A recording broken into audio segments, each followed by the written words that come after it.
James P. Thomas, and in the Navy I was a first-class petty officer, radarman originally, they became operating specialist, and then in the Air Force I retired as a major.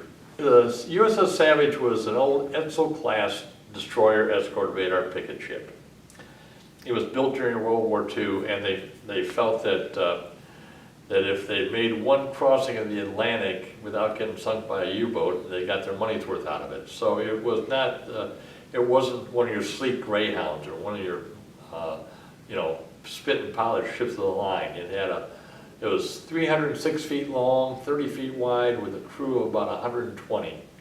But you got to know everybody on that ship, and so while it was home port in Pearl Harbor, part of Escort Squadron 5, which had the other DERs doing maritime operations, we did get to ports like Hong Kong, Japan, Taiwan, the Philippines, well, Subic Bay a lot, and places like Guam.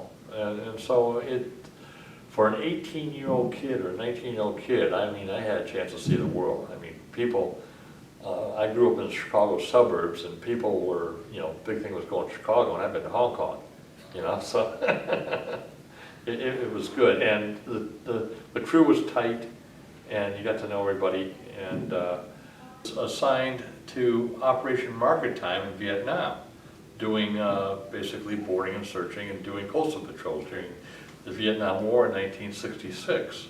Savage's role was part of Operation Market Time, which purpose was to help stop the flow of arms and materials and men from outside of Vietnam into Vietnam. It was basically the mission was interdiction, to keep the flow of arms and supplies and men going. And we basically patrolled farther off the coast, out in the open water, looking for trawlers, and sometimes would do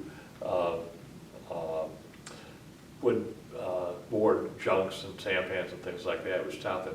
They would come by, and it was more or less something that that we did unusual. If it was a junk, or like a Ubuda junk or a King Yang junk out there, and we'd end up pulling them alongside, and we'd, you know, everybody would be out there with their guns and everything else, but I think we were more, I don't want to say a novelty, but it was something that didn't happen every day.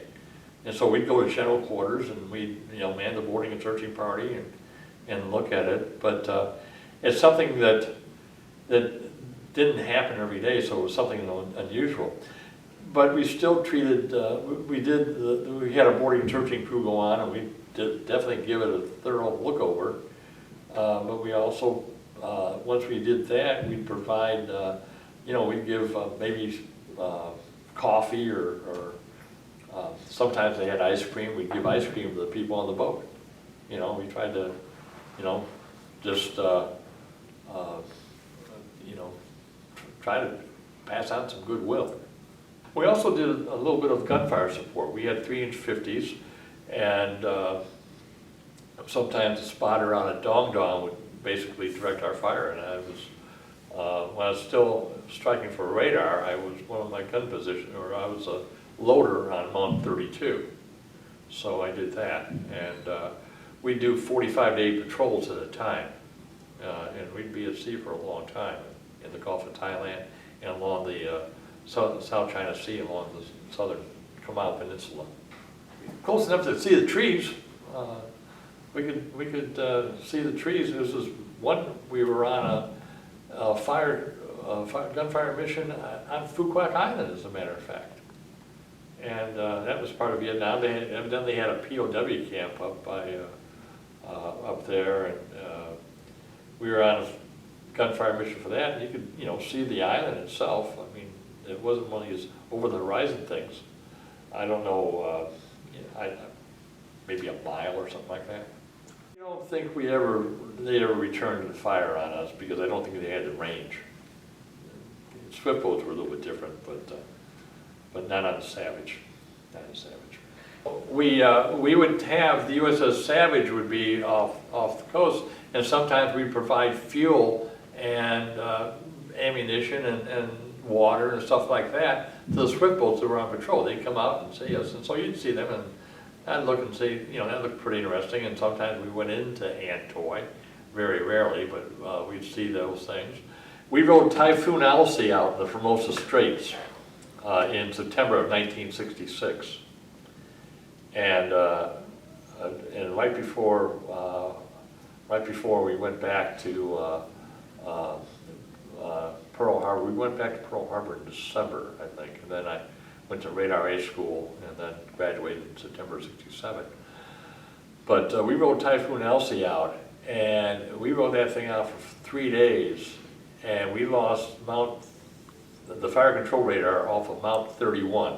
And we went under one wave. We took water down the stack. We lost all of our stanchions along where the railings were, and we had to limp back into Kaohsiung, Taiwan, for 3 weeks of repairs. I mean, we got beat up pretty bad out there, but the ship, held together, and we obviously survived. We didn't make the news. We just got beat up pretty bad, and that was kind of for basically I was about 19 years old, maybe about that time, and to have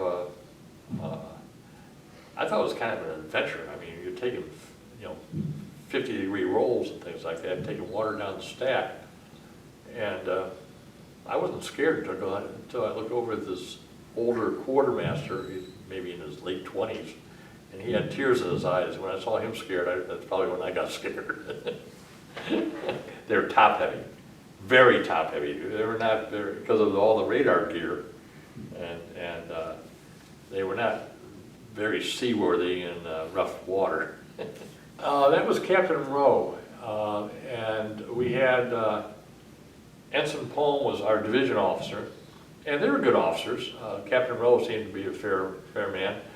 I never had to go before him for any reason, and they treated the crew, and like we'd have when we went into Longapo, we had division parties, and they did as well as they could with the morale. I mean, it wasn't. It was a good ship. It was a good ship, and it's no longer in existence. It's funny. I looked in one of the military magazines, and I saw a HARM missile coming in at a superstructure. And I says, "Sorry, that looks like a DER." And I looked it was the USS Savage, so it ended up being a target for a HARM missile. And so when it came time to go to Radar A School, I found out that they had radarmen on swift boats, and I said, you know what? I think I'd like to do that, and I'm glad I did. So that's how I found out about swift boats, and this was I graduated from radar school in September of '67, and that was when it was really starting to pick up. So I'm glad I graduated number 4 in my class and got a swift boat.